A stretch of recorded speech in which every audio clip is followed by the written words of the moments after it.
48 degree Celsius, Europe 40 degree Celsius.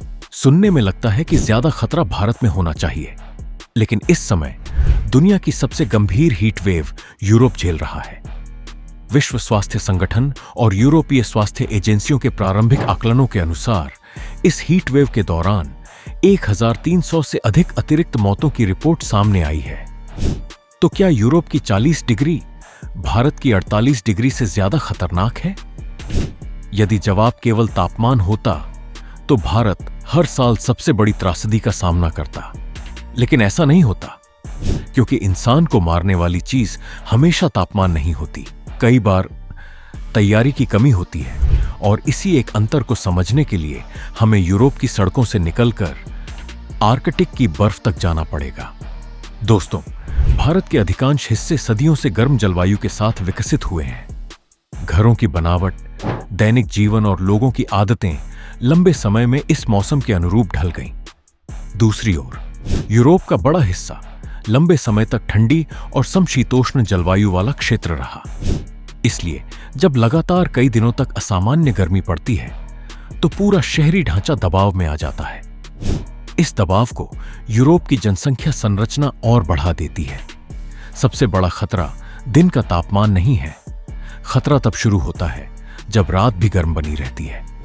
सामान्य परिस्थितियों में रात का ठंडा वातावरण शरीर को दिन भर जमा हुई गर्मी बाहर निकालने का अवसर देता है, लेकिन यदि रात का तापमान भी ऊंचा रहे तो शरीर लगातार दबाव में काम करता रहता है।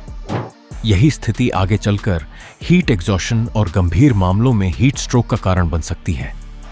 इसी वजह से WHO अत्यधिक गर्मी को अक्सर साइलेंट किलर यानी मूक हत्यारा कहता है। यहीं एक और महत्वपूर्ण बात जुड़ती है। गर्मी का असर केवल तापमान तय नहीं करता, हवा में मौजूद नमी भी उतनी ही महत्वपूर्ण होती है। नमी बढ़ने पर पसीना आसानी से नहीं सूखता और शरीर अपनी अतिरिक्त गर्मी बाहर नहीं निकाल पाता।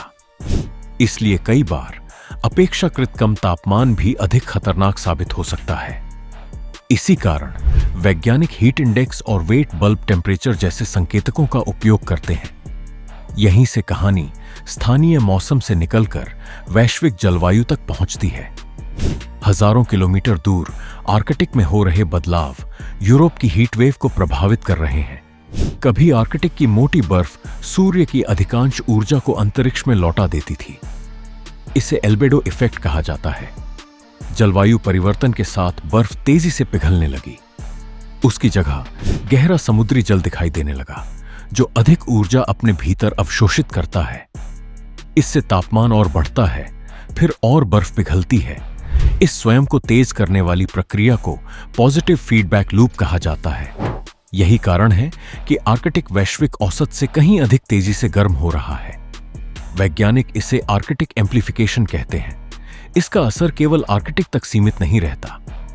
ऊपरी वायुमंडल में बहने वाली जेट स्ट्रीम मौसम प्रणालियों को आगे बढ़ाने का काम करती है। कई शोध बताते हैं कि आर्कटिक एम्प्लीफिकेशन के कारण यह अधिक लहरदार और अपेक्षाकृत धीमी हो सकती है। परिणाम स्वरूप कुछ परिस्थितियों में गर्म हवा कई दिनों तक एक ही क्षेत्र में फंसी रह जाती है। हालांकि इस संबंध पर वैज्ञानिकों के बीच अभी भी शोध जारी है।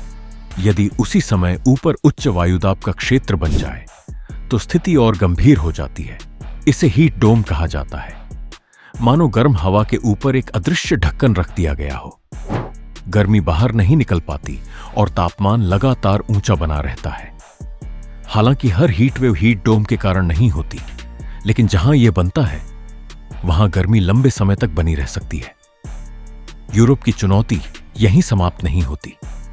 अटलांटिक महासागर की गल्फ स्ट्रीम और एएमओक जैसी समुद्री धाराएं उसकी जलवायु को संतुलित रखने में महत्वपूर्ण भूमिका निभाती है। ग्रीनलैंड की बर्फ पिघलने से समुद्र में मीठे पानी की मात्रा बढ़ रही है। वैज्ञानिकों का मानना है कि इससे इन धाराओं के व्यवहार में बदलाव आ सकता है, जो भविष्य में यूरोप के मौसम को और अधिक अस्थिर बना सकता है। दक्षिणी यूरोप का मेडिटेरेनियन रीजन पहले से ही दुनिया के सबसे संवेदनशील क्लाइमेट हॉटस्पॉट्स में शामिल है। वर्षा घट रही है, मिट्टी सूख रही है और जंगलों में आग की घटनाएं बढ़ रही हैं। जब मिट्टी में नमी कम होती है तो सूर्य की अधिक ऊर्जा वाष्पीकरण के बजाय सीधे भूमि को गर्म करती है। इससे तापमान और तेजी से बढ़ने लगता है। इसी गर्मी का सबसे तीव्र रूप शहरों में दिखाई देता है। इसे अर्बन हीट आइलैंड इफेक्ट कहा जाता है। कंक्रीट की इमारतें, डामर की सड़कें और सीमेंट की सतहें दिन भर गर्मी सोखती हैं और रात में धीरे धीरे उसे छोड़ती रहती हैं।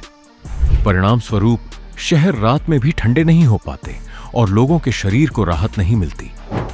भारत इस चुनौती से अछूता नहीं है। देश में हीट वेव की आवृत्ति, अवधि और तीव्रता लगातार बढ़ रही है।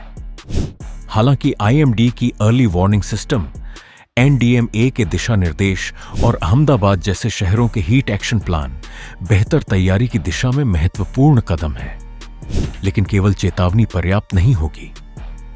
शहरों में हरित क्षेत्र बढ़ाने होंगे, जलवायु अनुकूलन को प्राथमिकता देनी होगी और ग्रीन हाउस गैसों के उत्सर्जन को कम करना होगा। यूरोप की यह खबर केवल 1300 अतिरिक्त मौतों की नहीं है। यह उस दुनिया की तस्वीर है जहां जलवायु परिवर्तन अब भविष्य की आशंका नहीं, बल्कि वर्तमान की वास्तविकता बन चुका है। और सबसे बड़ा प्रश्न अब यह नहीं कि तापमान कितना बढ़ेगा। प्रश्न यह है कि क्या हमारी तैयारी बदलती जलवायु की गति का साथ दे पाएगी।